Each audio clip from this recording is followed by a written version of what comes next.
آج کے ہمارے 3 سوال ہیں، ان میں سے پہلا یہ ہے کہ خدا تعالیٰ کی کتابیں کتنی ہیں،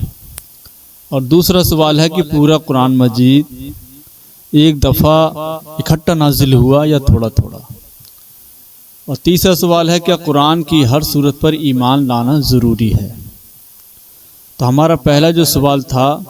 خدا تعالیٰ کی کتابیں کتنی ہیں، تو اس کا جواب یہ ہے کہ خدا تعالیٰ کی چھوٹی بڑی بہت سی کتابیں نازل ہوئیں۔ خدا تعالیٰ کی چھوٹی بڑی بہت سی کتابیں نازل ہوئیں، جس میں سے بڑی کتاب کو کتاب اور چھوٹی کتابوں کو صحیفہ کہا جاتا ہے، جن کے نام معلوم نہیں، اور ان میں 4 کتابیں بہت مشہور ہیں، جس میں سے اول توریت جو حضرت موسیٰ علیہ السلام پر نازل ہوئی، دوسری زبور جو حضرت داؤد علیہ السلام پر نازل ہوئی، اور تیسری انجیل جو حضرت عیسیٰ علیہ السلام پر نازل ہوئی، اور چوتھا قرآن مجید ہے جو ہمارے پیارے آقا محمد رسول اللہ صلی اللہ تعالی علیہ وسلم پر نازل ہوا۔ یہ 4 کتابیں مشہور ہیں، اور چھوٹی کتاب اس کو صحیفہ کہتے ہیں، جو بڑی کتابیں ہیں ان کو کتاب کہتے ہیں، اور یہ 4 مشہور ہیں۔ اب دوسرا سوال ہمارا یہ ہے کہ پورا قرآن مجید ایک دفعہ اکٹھا نازل ہوا یا تھوڑا تھوڑا، تو اس کا جواب یہ ہے کہ پورا قرآن مجید ایک دفعہ اکٹھا نازل نہیں ہوا، بلکہ ضرورت کے مطابق 23 سال تک تھوڑا تھوڑا نازل ہوتا رہا، یعنی جیسی ضرورت درپیش آتی اللہ تبارک و تعالیٰ جبرائیل کو فوراً بھیج دیتا، اور جبرائیل آ کر کے حضور کو کلام پاک سنا دیا کرتے،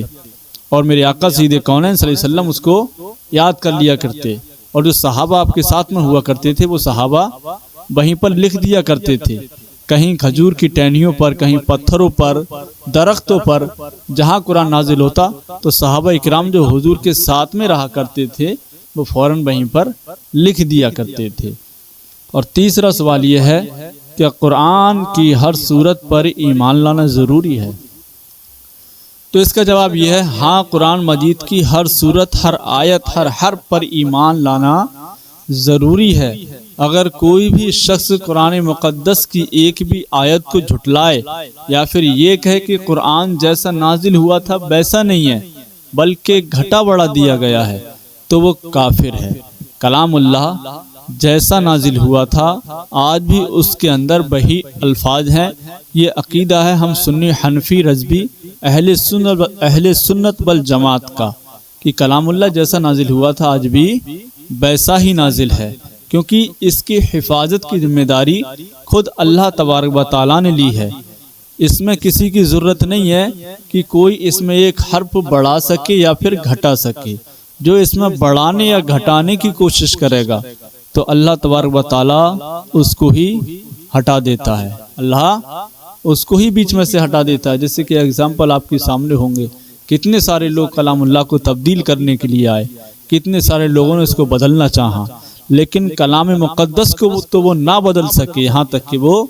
خود بدل گئے، یہاں تک کہ وہ خود کلام اللہ سے، خود وہ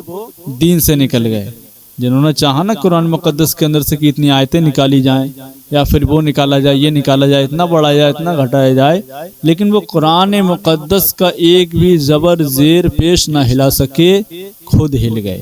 یہ شان ہے ہمارے قرآن مقدس کی،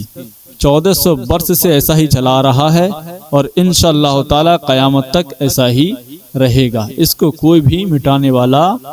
نہیں ہے۔ واللہ عالم بالصواب۔